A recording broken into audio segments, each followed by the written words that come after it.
Hello, protocols, packets, and programs. The number 10 is a base for many standards.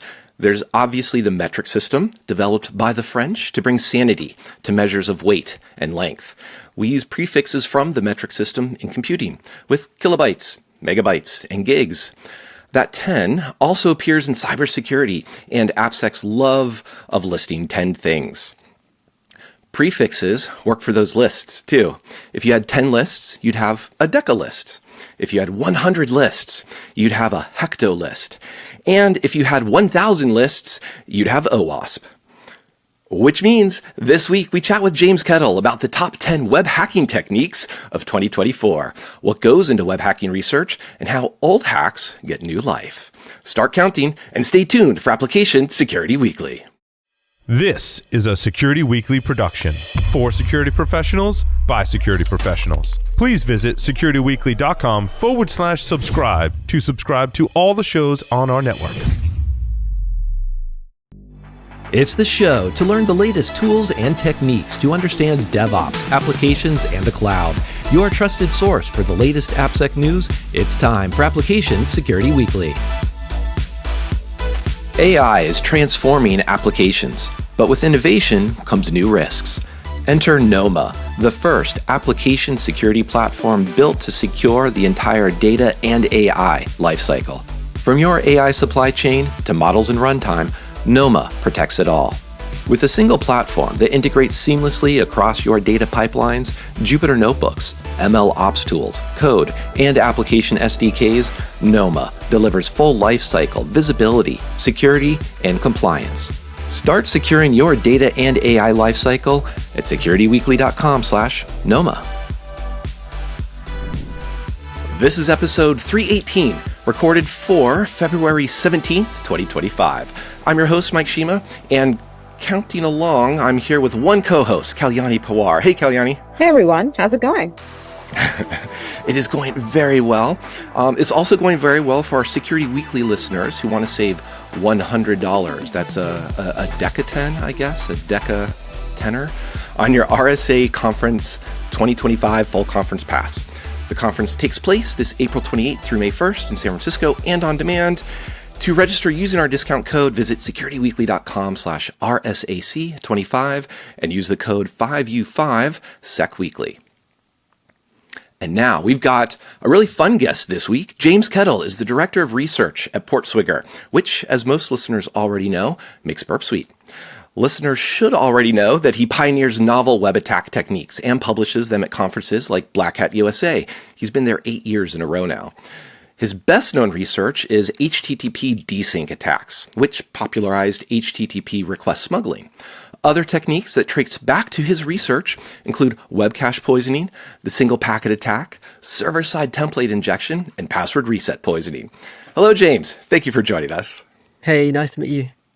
So I honestly almost didn't have to introduce you by anything other than James Albino Wax Kettle, since I think most AppSec folks already know about you. My first question, is there anything that people don't know about you? What they don't know? That's a difficult question. Should we leave them in the dark? I think maybe how long I spend making those presentations. Yes, I spent 6 months doing the research, but that slide deck takes about 2 months as well. That's pretty amazing, and it shows in the quality of the presentations that come. But we're going to come back to that because, as I kind of hinted in the intro, we have to count up to 10 this week. Portswigger, you all have been carrying the torch for the top 10 web hacking techniques. I think this is 18 years now, so we're coming up on 2 decades almost. And you've got a fun one. So maybe, how should we start? I really just want to start with your favorite one and go from there. We'll cover the list of top 10, but there's got to be something that just really made you smile this year. Which one was that? Absolutely. So this year we had loads of super strong entrants. I think it's the strongest year we've ever had as long as I've been running it. But it was the entry that came in at number 2 that absolutely blew my mind. The title of it is SQL injection isn't dead, which sounds kind of confusing. And then it's smuggling queries at the protocol level. And when it clicks, what they mean by that, it's just like, how did you even think of that? That's ridiculous. That should be impossible. How is that possible? It's amazing. And I absolutely love it too, because here's someone who I'm a lazy web hacker. I like just text, the browser, JavaScript, HTML, but this is diving into that binary protocol that has, hey, there's some length fields, there's some integers. Let's see what happens, and turn it into SQL injection. So yeah, it's one of those things that absolutely is just surprising, and it takes some effort to do too. There's some tooling, there's some analysis. You can't just, play with a notepad and, text to do all this. So I love how that's highlighted. But I think the other part of that, and it's like it's a piece of attack surface that no one was looking at. No one was even thinking about database drivers and what binary protocol they speak. You just assume that stuff works, and you just assume it's secure. It's the most amazing research just destroys it. Yes, assume it's secure. That's why we all have jobs in the year of 2025, because those assumptions kind of fail every once in a while. Talking about like the binary protocol of that, I'm going to go on a slight tangent, because HTTP, also quite venerable, very text-based, really easy for humans to read. HTTP2, however, started to get into frames. And then HTTP3 also has almost a very binary-like protocol. It's not so easy for humans to read. That can't have been an easy thing for you all at Portswigger to deal with and have that fun burp suite to interact with it. No, absolutely. I put off hacking HTTP2 for years and years because I didn't want to face dealing with this binary nonsense. But in the end, you could see more and more targets using it, and I was beginning to see how they could still be exploited.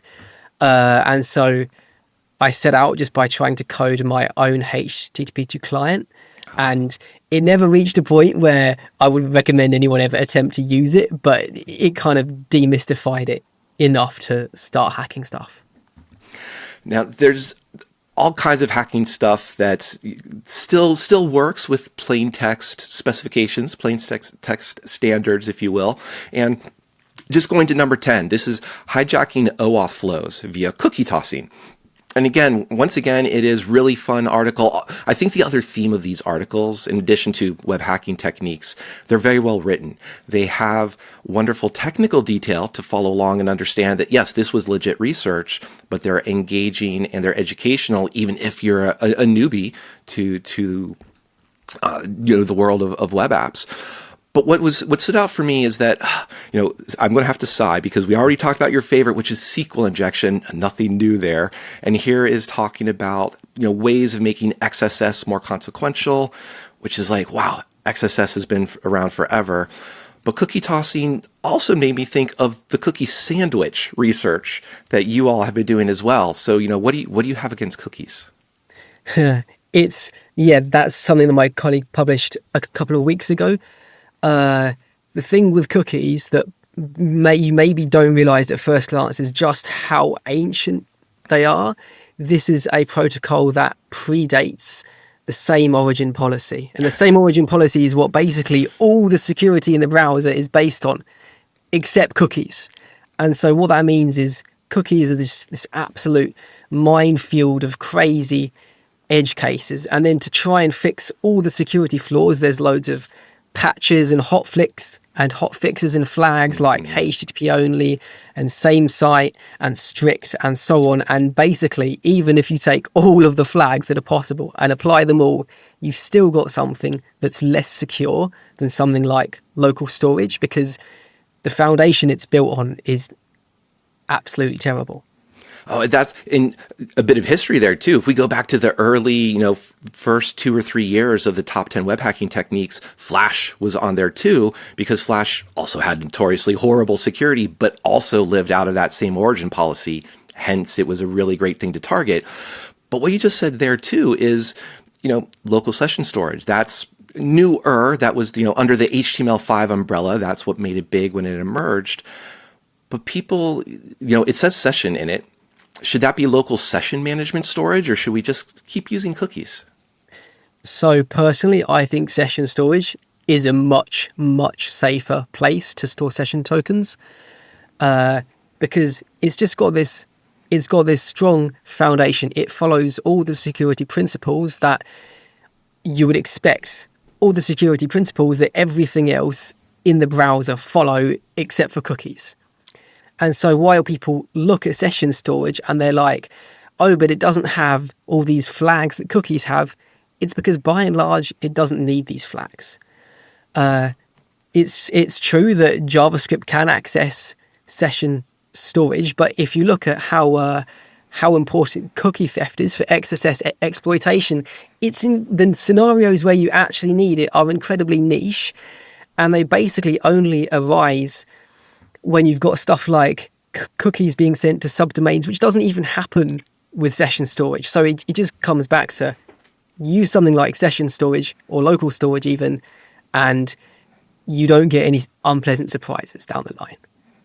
Yeah, I think that the catch with that is, have you come across, you don't have to name specifically the domains, but have you come across anyone actually using that though? And I ask this because inertia in web application world seems really hard to push against. Yeah, so we do see people using session storage, and it is gathering adoption. In fact, we use it in Burp Suite Enterprise Edition, and I may have been responsible for that decision. So if you can hack it, let me know and we'll pay you for it. But yeah, we're seeing adoption, but there's this continuous pushback because of the idea that it's insecure because it doesn't have the HTTP only flag, and it just drives me a little bit insane because it's like the least effective way of exploiting JavaScript injection anyway.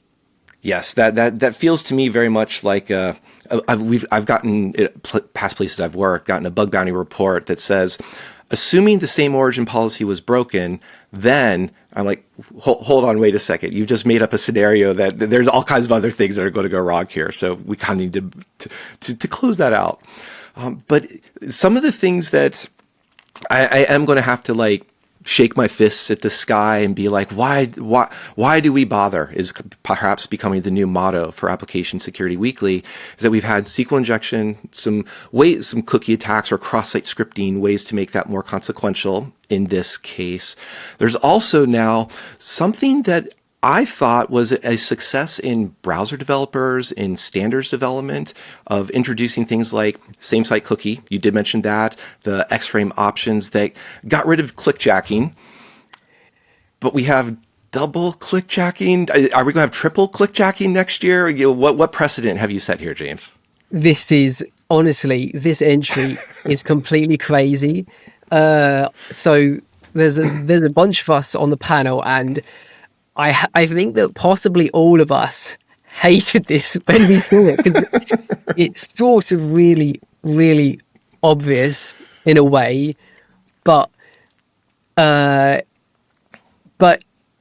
one's done it like this before, and it works. It's absolutely undeniable, and it's relatively hard to defend against, because double clickjacking does not rely on framing the target websites, and all the clickjacking protections work by preventing framing. This just completely sidesteps them all, and in some cases can lead to really high impact exploits. I saw someone post in a bug bounty chat channel yesterday. They read the top 10, they saw that technique, they tried it on a high profile website and got a $15,000 bounty for it, and they said that was the first bounty they ever got. And is bug bounty hunting that easy?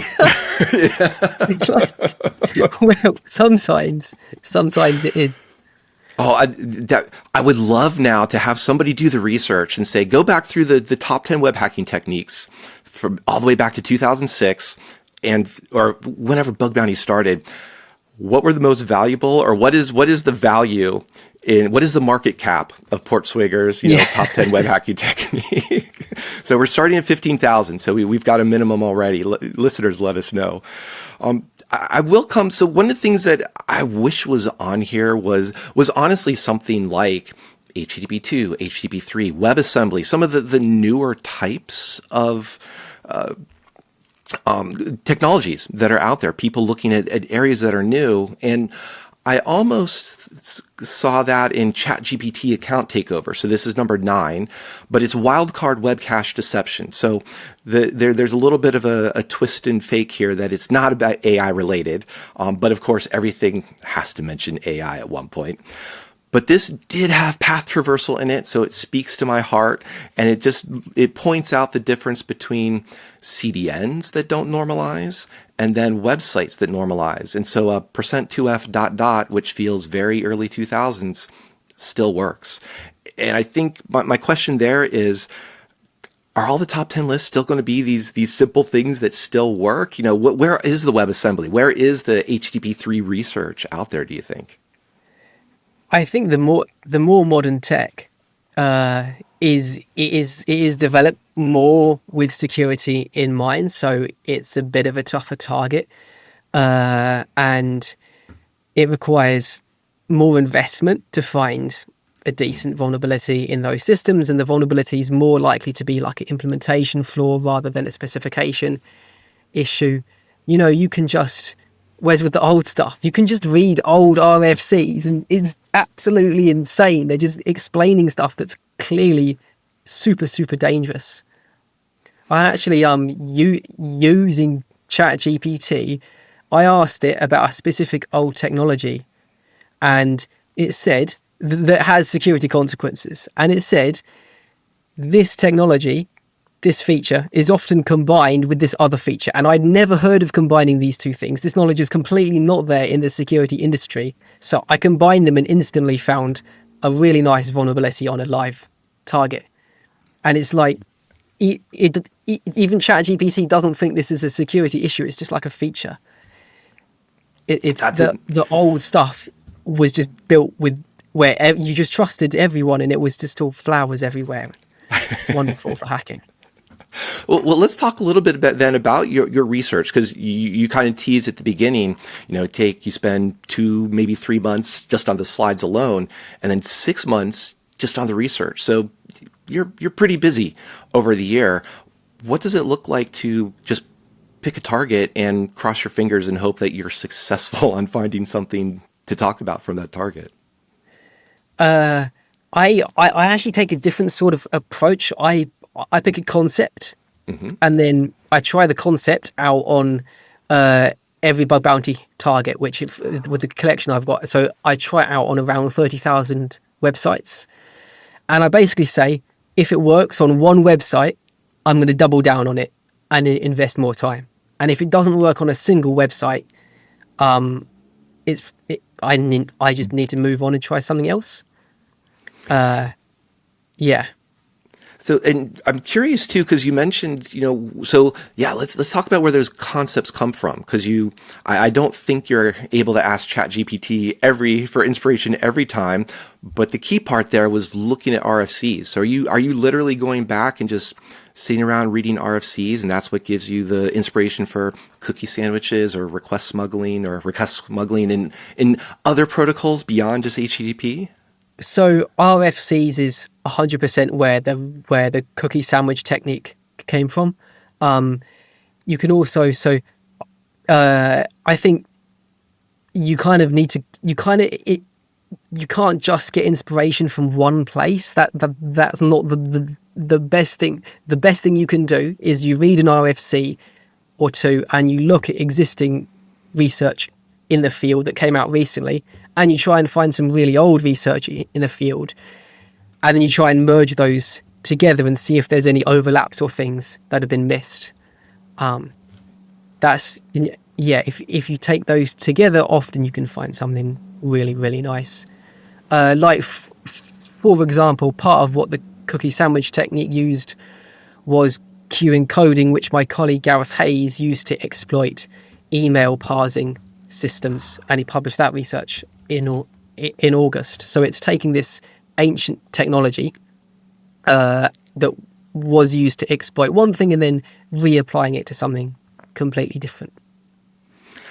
That's so neat. And go ahead, Kalyan. So switching gears a little bit and following up on your process, you've given some really useful pieces of advice here, and I was curious, like what would you tell like an emerging security researcher who would aim to want to be on this top 10 list, because there's like over 100 nominations to this, and it's very scary. But also we have another bug bounty hunter who made $15,000, right?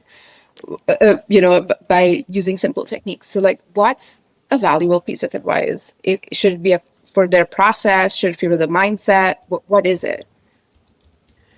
I think if someone's just starting out, my view would be just try to publish things. That's the number one thing I'd say, is just get on that nomination list, like that list of 100 entries. If you get on there, that's a good achievement. The number of factors about what does and doesn't make it into the top 10, a lot of really good stuff doesn't make it in there. And I wouldn't want people to be discouraged if they don't make it. It's just building that habit of sharing what you find. Yeah. So just start, right? Like just start somewhere. And yeah, absolutely. Yeah. And when it comes to kind of like what we filter for to get into that list, there needs to be something innovative. And there, I think probably the main lesson that I have for that is don't think too much. Don't overthink things. Don't try things because you think that they won't work. Just try things and see what happens, and just work with what you get. That's golden. Thank you. And there's got to be, I want to say, hope that it's just easier these days, because you said you have, you've got a list of just a few, what was it, 30,000, what targets to go after. And in the world of bug bounty, nobody needs to be setting up their own labs or just doing contrived testing against whatever the latest damn vulnerable web app or thing like that. Have you had, touching on the bug bounty side of things, obviously 15,000 is that's a bit of winning the lottery. It can be a lot of repetitive, this didn't work. Similar to what Kalyani was asking, are there ways of looking at research or ways of being diligent? Like what's the pep talk you would give to someone their research seems to be failing? And maybe this question is more for you personally too, even with like request smuggling. Were there things that weren't working, or do you have a different research that actually has failed that you just had to really set aside, that you really wish you didn't have to? So I think you're touching on something that I regard as the hardest problem in security research, which is knowing when to abandon a piece of research and move on. It's really, really hard. And I think a lot of it just comes from experience. And on the one hand, that sounds like a cop-out, but I see so many people that basically just don't try. And it's like, if you don't try, you won't get that experience, right? People often say, oh, I've got this research idea, do you think it's worth pursuing? And it's like 99% of the time the answer is yes, but they've had that idea for like 2 years but never tried it. And it's like, try it, have a go, see what happens. And I know this list is, and even the candidates, the 100, are hacking techniques that did work to a degree, but I think there's got to be is there sort of a runners-up list or the alternate list of, here's what I tried and failed? Meaning, is it worth, should people just write that up too? I really like it when people post write-ups that include the kind of the leads they went down that didn't pan out. My job is basically to give presentations at Black Hat USA, and the first year that my research is a spectacular failure, I'm going to submit a talk on how my research was a failure, and I'm going to include all the examples. And we'll see if they accept the talk or not, but it's worth a shot. Basically, that's my plan B. I hope the first slide is just top 10 failures, and it's just your name listed 1 through 10. That's such a great move. Part of this too then is, I do want to get a little bit of maybe a teaser of you're working at, every year you're looking to get number 9 this year. Now, I don't want you necessarily have to reveal what you're researching now, but could you give us a hint? Are you looking at a dusty old RFC of some web technology that's 20 years old, or is there something newer that you've got in mind? So what I realized in the run up to starting my research this year is that there's a particular topic which people have heard of, where we've kind of been doing it wrong. We've been doing it like half right, but we've been missing a lot of things. So I've taken the topic and I've gone back to first principles and applied them and discovered an absolutely load of crazy, insane stuff that I can't wait to share, because there's way too much for me to take this topic to the end, basically. That sounds awesome. Definitely looking forward to that. And I think one of the things, part of the reason I asked that is that your research, Gareth's research, coming out of Portswigger, I think has been very inspirational for the community. And it's very much as an outside observer, just watching all this research, it seems there's a lot of communication there and a lot of sharing, as well as a lot of acknowledgement. I think that's one thing that a lot of times in conference presentations or in Vuln write-ups, this research looks like, oh, I was the one who thought of this first and figured it out, when maybe that's actually not the case. And we actually even see this in some of the great write-ups in the top 10 list this year too. Yeah, I think that communication and like explicit collaboration is absolutely crucial. As a researcher, one of the most kind of best things that can happen with your research is someone else builds on it and acknowledges it. That's a wonderful thing. And like with the top 10 this year, we saw a lot of that. It's really cool seeing a top 10 entry citing it like a previous year's top 10 entry. And it's really good for encouraging people to publish research, because, if you're a bug bounty hunter, at the end of the day, you don't get paid to publish research, right? You might be able to make more if you don't publish it. So I have a lot of respect for anyone that makes the effort to publish any research. And that's where we here on the show would also just love to amplify and, show off that research to a broad audience too, especially when it has this dimension of, here's what I tried, here's what I failed, so others can learn from that. There's a good amount of encouragement there, as well as just that educational aspect. And coming back to the list, we haven't forgotten it, or at least I haven't. What you were just saying too about, kind of paraphrasing, poking at things that have already been looked at, but maybe we've been doing it wrong, as you alluded to on this year's research. There's number 5, exploring the DOM Purify library.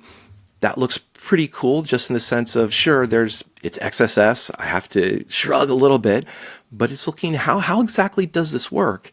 And even with number 7, it's a CVE. So congrats again to CVE on the list. This is arbitrary JavaScript execution in PDF.js.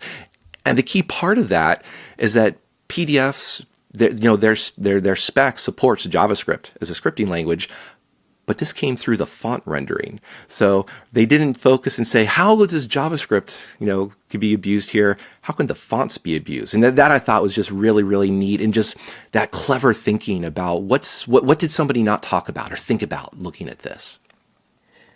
Absolutely. It's super exciting. Like, it's especially like with the DOM Purify research, they're taking DOM Purify, which has one job, which is not to get XSS'd.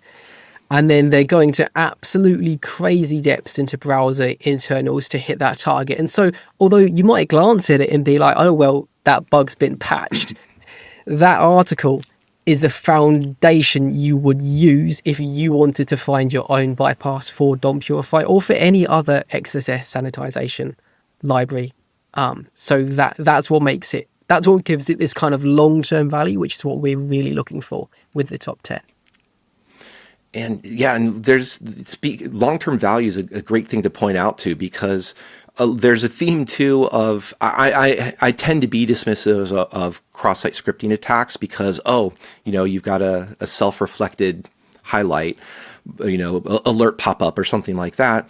But there are two on this list that are targeting OAuth. So clearly, authentication, that's where some value is in this sense to an attacker, in the sense of account compromise, getting that cookie or the local session, if we have OAuth local session coming in V3 of the standard, perhaps. But I'm curious too, is part of, I know you can't speak for all of the panel on this, but how much do you look at this also just in terms of consequences, like this breaks the internet, or this is a terrible thing to happen, versus this is really insightful research? I think so. We're kind of, what we're really looking for is that long-term value. So if sometimes we see research which it absolutely breaks the internet at that point in time. Like take like a hypothetical Chrome 0-day full exploit chain thing, right? Yeah, that is absolutely terrible, and the impact is super, super high. But once it's patched, what's the value of someone else to read that write up? Like, for sure, it has some value, but what we're absolutely focused on things that could inspire further research. And I think from that as now I want to hit number one on the list. This is from Orange Sai, and also someone who's spoken several times at Black Hat USA and other Black Hats. Wonderful research. And these are confusion attacks exploiting hidden semantic ambiguity in Apache HTTP server. So no puns in there, just a really straightforward, this is what I did. But the reason I wanted to highlight that now is what you just said about what does this research look like? How is this changing things? How is this influencing? Not only is this on the attacker's side, but it's also a little bit different because it's actually targeting a particular server and its architecture. This is the architecture of HTTPD, which has a bunch of modules that are talking to each other, but taking over and rewriting what other modules did. And confusion, I think, is the polite term that he uses here. It is mass chaos. It's it's like, why do we have this? And perhaps what I'm getting at here is I would really love to see that research also influence server-side architecture, the defender side of things, to be like, ooh, we kind of made a mistake here, or things got out of hand. Is that something that resonates with you as well, or have you seen these types of changes from the defender side as well in response to the list? Absolutely. I think what our research is showing is this thing that you kind of assumed was just like a single individual black box has this hidden massive complexity, which exposes it to whole classes of attack, which you just wouldn't think would apply on a single isolated server, right? Like it's very reminiscent. It's very reminiscent of desync attacks, but for a desync attack, you need at least two servers talking to each other, and that's where the disagreement comes in. His research on Exchange showed a similar kind of thing where you've got something that kind of sounds like a single entity, but as soon as you look at it, you've got this explosion of architectural complexity, which makes it incredibly hard to secure, basically. And I think too is I'm glad you brought up the Outlook as well, or the Exchange, because that was another thing that I think the community responded to that being like, everybody's looked at Exchange. That's been beaten up. And how did you find not just like a small variation on an old bug, like, oh, that's like the 5th type of CVD or the 50th type of CVE for that matter. It's like, oh, you hit a new attack surface. And I think that's what's cool. What I've seen in like HTTP request smuggling, leaking into other text-based protocols, desync attacks, and that mismatch between one parser A and parser B. Do you have your time is limited? You're busy on this year's research.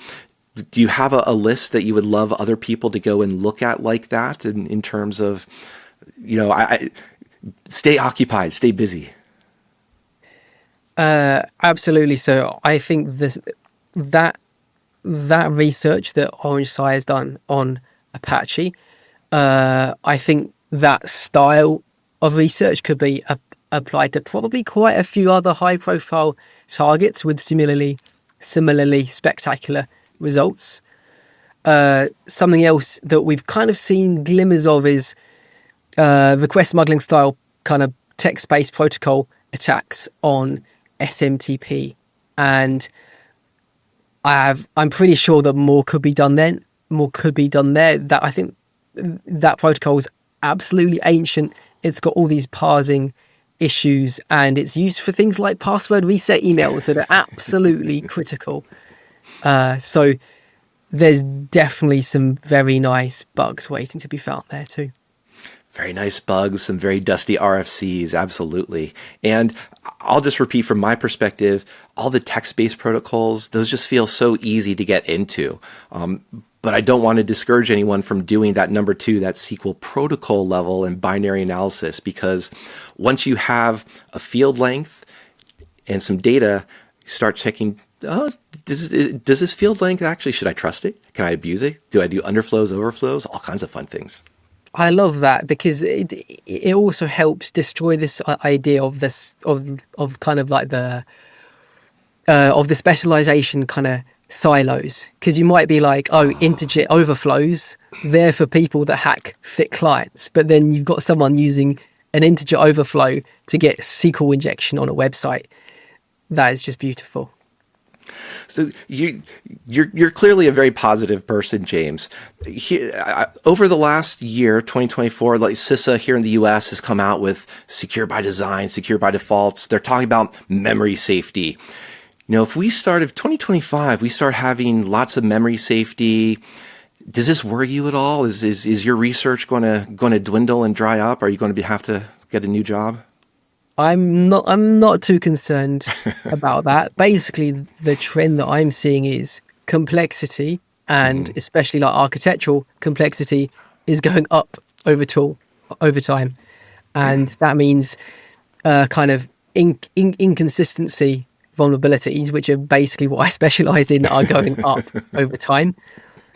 So I'm not panicking just yet. Yeah, HTTPD, obviously a great example of just already some complexity. Then maybe ask you my question a different way. Is there something that defenders could start doing to make your life more difficult or make it harder for, or maybe I'll phrase it this way, so that the research that you're highlighting, these top 10 lists, has a sea change on more secure designs, more secure defaults, something like that? What can developers do here?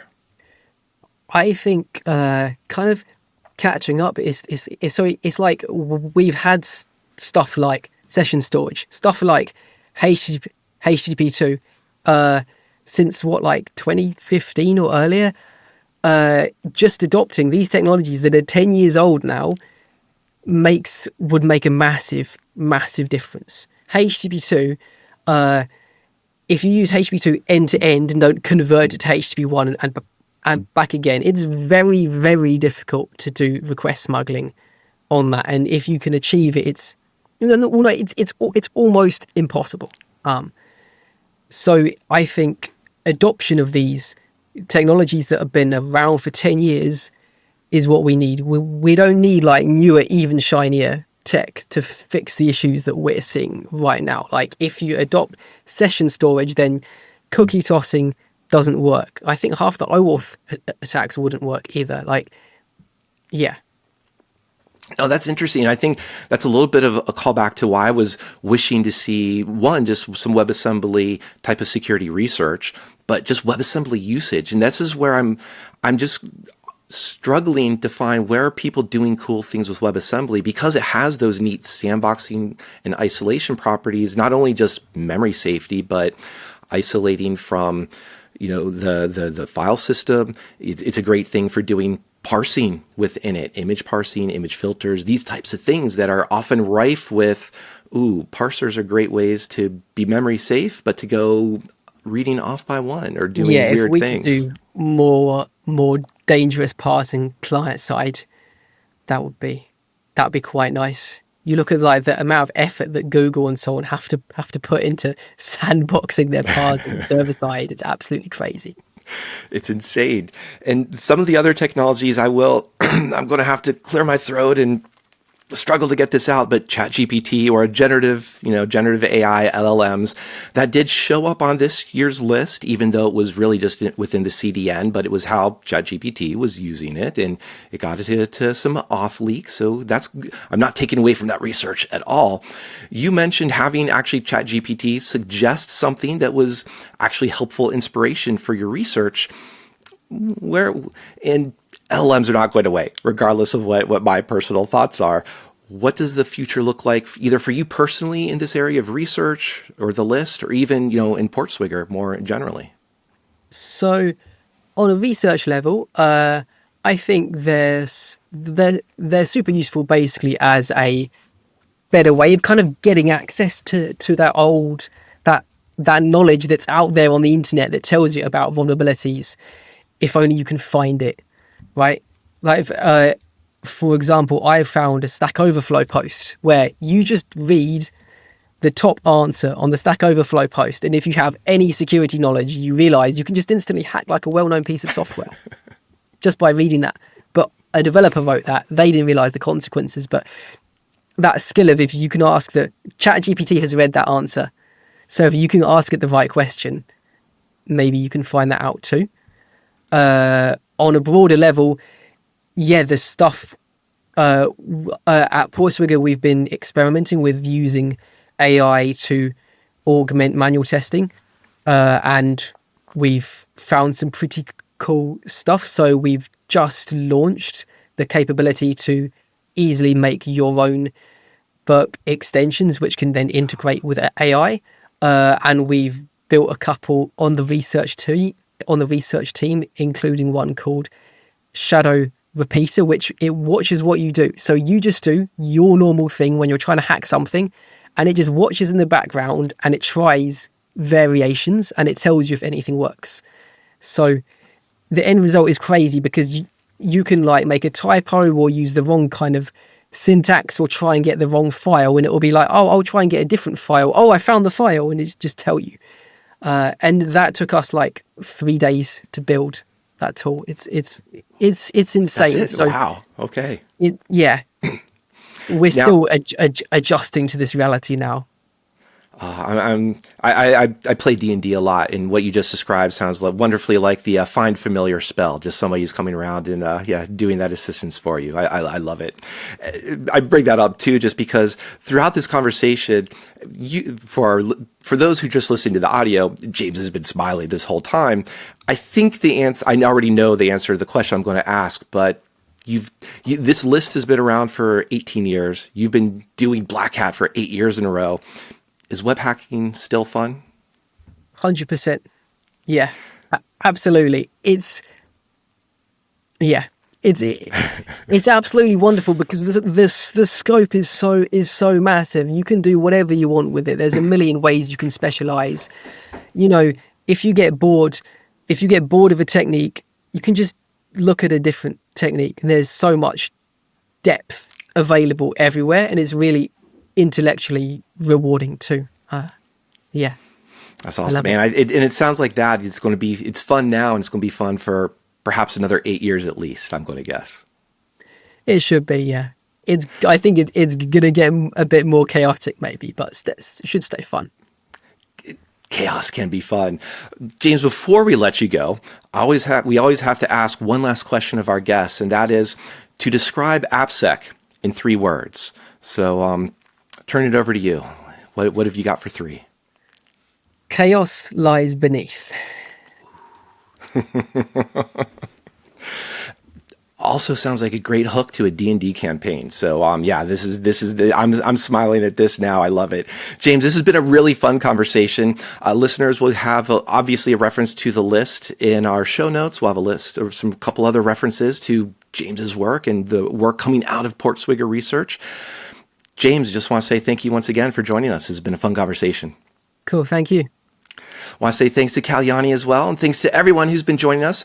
Please do remember to subscribe, share on the socials, check out the show notes, And speaking of things that are fun, check out Nexus by World Complete. We'll see you next time on Application Security Weekly.